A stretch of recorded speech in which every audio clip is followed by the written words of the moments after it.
Welcome to our daily devotional entitled The Applied Life. Yesterday we breached the subject of the test of faithfulness.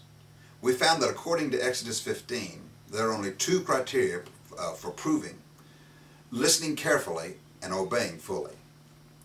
Today I want to take a closer look at how these principles may be applied in our lives. As Christians, our mandate is to be conformed to the image of Jesus, or to be like Jesus.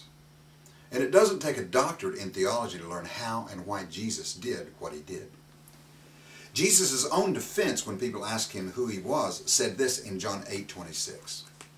I say only what I've heard from the one who sent me. And again in verse 28 he restated, I do nothing on my own but say only what the Father has taught me.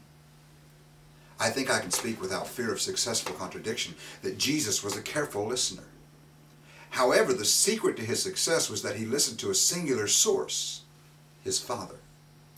Now, I can just hear some of you say, well, that sounds a little like mysticism and supernatural foolishness, but Jesus, in his teaching his followers in John 10, had this to say: the sheep know his voice and follow him.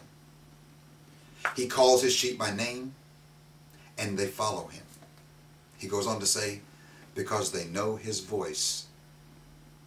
They won't follow a stranger because they do not recognize the stranger's voice. This is a very clear teaching that as followers of Jesus Christ, we are expected to be able to hear and recognize his voice. And Jesus didn't say that in the sense of a mystical context, but a very real and practical assertion. Simply, my sheep know my voice and follow me. In John 15:23, again Jesus makes this statement: all who love me do what I say. Verse 26 says that the Holy Spirit, who the Father was sending on the day of Pentecost, will teach you everything, for he will speak of me. The only way that you can hear the voice of the Holy Spirit is get quiet in his presence, and you guessed it, listen. To live your life in such a way that you're always listening for the voice of the Holy Spirit is to live the applied life. God bless you, and we'll see you tomorrow.